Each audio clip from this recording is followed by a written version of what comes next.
بسم اللہ الرحمن الرحیم۔ السلام علیکم ناظرین، آپ دیکھ رہے ہیں میرا یوٹیوب چینل اسلامک ایونٹس۔ اس ویڈیو میں ہم آپ کے لیے لے کے آئے ہیں قاری حنیف ملتانی صاحب کا بہت ہی خوبصورت واقعہ، جس کا عنوان ہے اپنے لخت جگر کی قربانی۔ حضرت ابراہیم علیہ السلام کے بیٹے حضرت اسماعیل علیہ السلام کی قربانی کا واقعہ۔ چلتے ہیں بیان کی طرف۔ الحق بشیرا ونذیرا صلی اللہ تعالی علیہ وعلا آلہ واصحابہ وازواجہ وذریاتہ وبارک وسلم تسلیما کثیرا کثیرا۔ أما بعد فأعوذ بالله السميع العليم من الشيطان الرجيم. بسم الله الرحمن الرحيم.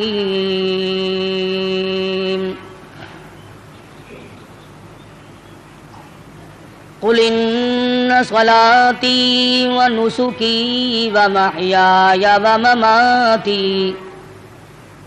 ومماتي لله رب العالمين لا شريك له وبذلك أمرت وأنا أول المسلمين. وقال الله تبارك وتعالى في مقام آخر: لن ينال الله لحومها ولا دماؤها ولكن يناله التقوى منكم كذلك سخرها لكم لتكبروا الله على ما هداكم. وقال النبي صلى الله تعالى عليه وسلم: أنا ابن ذبيحين.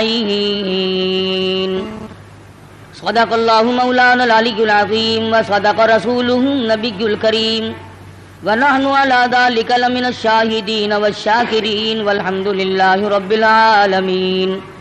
اللهم صل على محمد وعلى آل محمد كما صليت على إبراهيم وعلى آل إبراهيم إنك حميد مجيد. اللهم بارك على محمد وعلى آل محمد كما باركت على إبراهيم وعلى آل إبراهيم إنك حميد مجيد. ریکارڈنگ عبدالستار صاحب برائے GMC. گزشتہ جمعے میں حضرت ابراہیم علیہ السلام حضرت اسماعیل علیہ السلام کی پیدائش اور خداوند کریم کی آزمائش اور ان حضرات کا ثابت قدم رہنا، مصیبت میں پریشانی میں آدمی ڈگمگا جاتا ہے، پھسل جاتا ہے۔ کمال اس کا ہے کہ امتحان لینے والا خداوند کریم ہو اور بندہ اس کے امتحان میں اگر پورا اتر گیا تو پھر کمی کس بات کی۔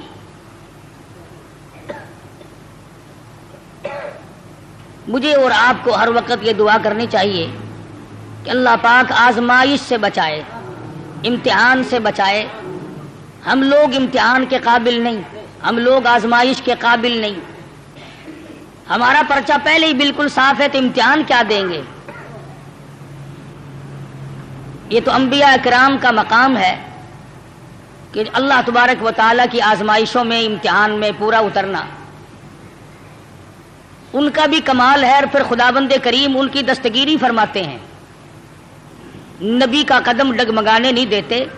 نبی پھسل گیا تو خداوند کریم کو الزام آتا ہے، چونکہ نبی خدا کا براہ راست نمائندہ ہوتا ہے۔ اس بنا پر انبیاء کرام کی حفاظت بھی کی جاتی ہے۔ حضرت ابراہیم علیہ السلام پر مختلف آزمائشیں آئیں، مختلف امتحان آئے۔ خلیل نے سارے امتحانوں کے پرچوں کو صحیح حل کر کے دکھایا۔ اس پر بھی کبھی گھمنڈ نہیں کیا۔ علماء کرام نے لکھا ہے کہ حضرت ابراہیم علیہ السلام سر سجدے میں رکھ کر رویا کرتے تھے، کہ الہی مجھ سے جو بھول ہوئی اسے معاف کر دے.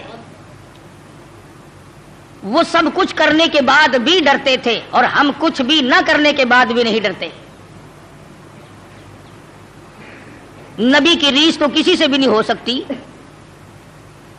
نبی کا مقام نرالا اور وراء الورا ہوتا ہے.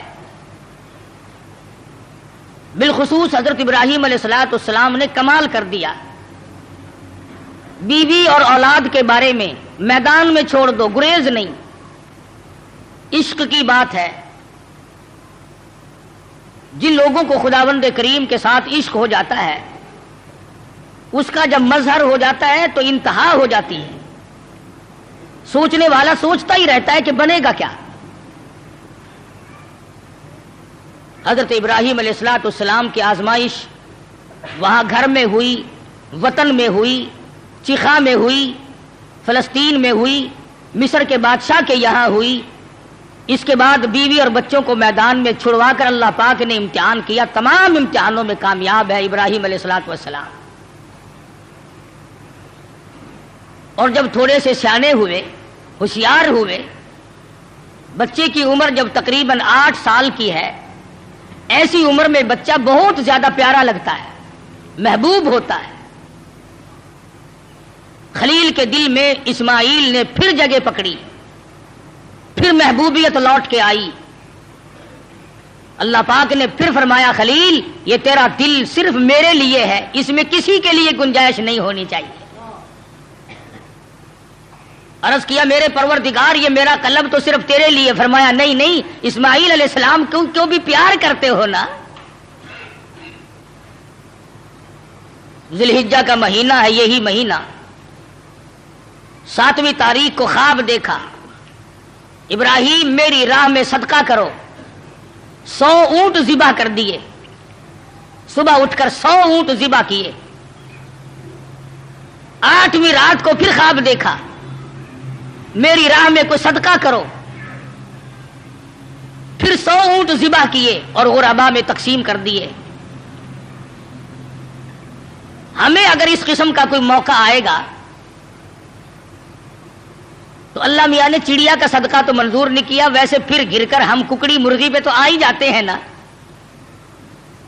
جب بھی صدقہ دینے کی نوبت آئے، بچہ بیمار ہے، پریشانی ہے، کوئی بڑی عورت آ کر کہہ دیتی ہے کہ اللہ کی راہ میں صدقہ کرو، تو زیادہ سے زیادہ ہم مرغے پہ دوڑتے ہیں، کیونکہ تھوڑے پیسوں کا وہی ہے، اور تھوڑے پیسوں میں راضی ہونے والی ذات صرف اللہ کی اور کوئی نہیں. یا زیادہ سے زیادہ بکرے پر پہنچتے ہیں. مگر یہ خلیل ہے جو ایک امر پر 100 اونٹ ذبح کر رہا ہے. دوسری رات کو خواب دیکھا تو پھر بھی 100 اونٹ قربان کر دیے.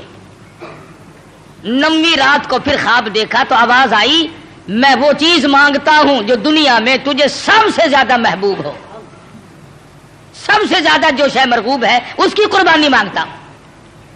بس سمجھ گئے کہ اسماعیل علیہ السلام سے زیادہ اس کائنات میں مجھے کوئی پیارا نہیں ہے، اس کی قربانی مانگی جا رہی ہے. صبح ہوئی، حضرت حاجرہ سے فرمایا کہ نہلا دھلا دو، تیاری کر دو، بہت بڑے دوست سے ملانے لے کے جاؤں گا. حضرت حاجرہ نے تیاری کر دی، نئے کپڑے پہنائے، غسل کرایا، تیار کر کے ابا کے ساتھ کر دیا. چپکے سے چھری اور رسی بغل میں دبا لی حضرت ابراہیم علیہ السلام نے. شان نبوت دیکھو کہ عورت ذات مخل نہ ہو جائے، تکلیف پہنچنے پر یہ شاید برداشت نہ کر سکے. قرآن کریم نے عجب انداز کے ساتھ فرمایا او میرے نبی حضرت محمد الرسول اللہ صلی اللہ تعالی علیہ وسلم فرما دیجئے کل ان صلاتی و نسکی.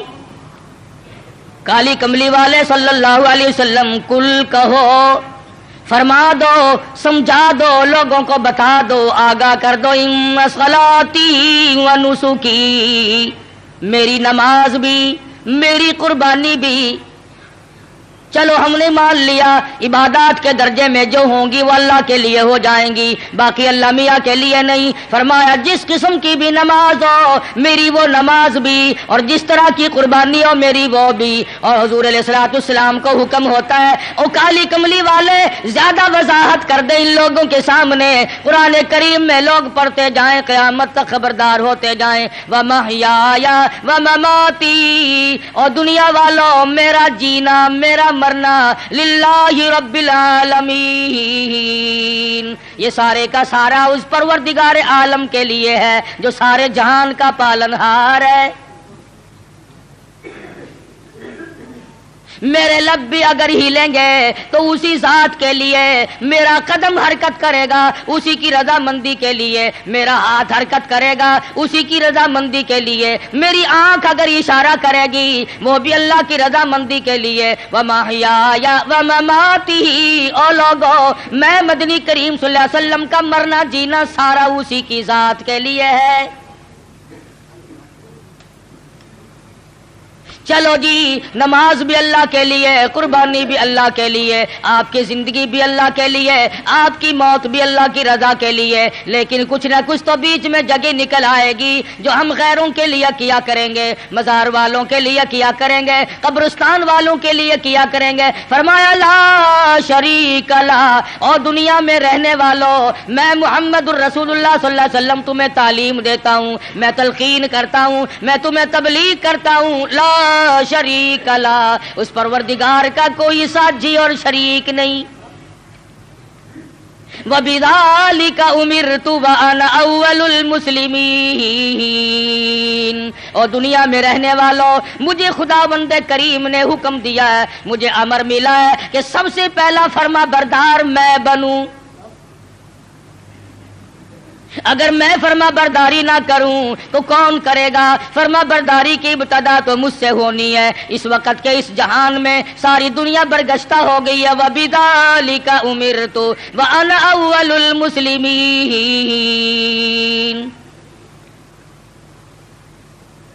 آپ کو یہ مقام کہاں سے ملا؟ قربانی اللہ کے لیے کرنی، نماز اللہ کے لیے پڑھنی، زندہ رہنا مر جانا اللہ کے لیے۔ فرمایا میرے دادا خلیل نے خداوند کریم کے احکام کو پورا کرتے ہوئے سب کچھ کر دکھایا۔ 9ویں رات کو جب خواب دیکھا میری راہ میں اس چیز کا صدقہ کرو، وہ چیز لاؤ جو تمہیں سب سے زیادہ محبوب ہو پیاری ہو۔ صبح اٹھ کھڑے ہوئے، تیاری کر لی، سمجھ گئے کہ اسماعیل علیہ السلام کی قربانی مانگی ہے اور بات کوئی نہیں۔ اہلیہ کو نہیں بتایا، عورت ذات ہے پریشان نہ ہو جائے، گھبرا نہ جائے۔ اسی کو حفیظ کہتا ہے اٹھا مرسل اسی عالم میں رسی اور تبر لے کر، پے تعمیل چل نکلا خدا کا پاک پیغمبر۔ رسی اور چھری تیار کر رکھی ہے، خدا کی قسم کیا نظارے آئے ہوں گے۔ اسماعیل علیہ السلام کی انگلی ابراہیم علیہ السلام نے پکڑی اور ہزاروں بلائیں لے کر سر پہ ہاتھ پھیر کر حضرت ہاجرہ علیہ السلام رخصت فرما رہی ہیں۔ تھوڑی دور گئے ہوں گے، شیطان کو بڑی تکلیف پہنچی کہ اگر یہ بات چل نکلی کہ اللہ کو راضی کرنے کے لیے اگر اپنے بیٹے کے گلے پہ چھری چلانی پڑے تو اس سے بھی گریز نہ کرو، تو پھر تو بہت اونچا مقام بن جائے گا انسان کا۔ شیطان آیا، حضرت ہاجرہ کے پاس آیا، بزرگوں والی شکل بنا کے آیا۔ شیطان کو بھی پتا ہے نا کہ لوگ اس شکل سے جلدی دھکا کھاتے ہیں۔ تسبیح ہاتھ میں لے کر، اتنا بڑا سوٹا لے کر حضرت ہاجرہ کے پاس بزرگ بن کر آیا اور کہنے لگا اسماعیل کہاں ہے؟ علیہ الصلوۃ والسلام فرمانے لگی اپنے ابا کے ساتھ گئے ہیں۔ کہاں لے گئے؟ کہ یہ بتا رہے تھے کہ میں کسی اپنے دوست سے ملانے لے کے چلا ہوں۔ کہنے لگا ملانے نہیں گئے اور ذبح کرنے گئے ہیں۔ آج تک کسی باپ نے اپنے بچے کو ذبح کیا ہے؟ کون اتنا شقی القلب ہے جو اپنی اولاد کی گلے پہ چھری چلا دے؟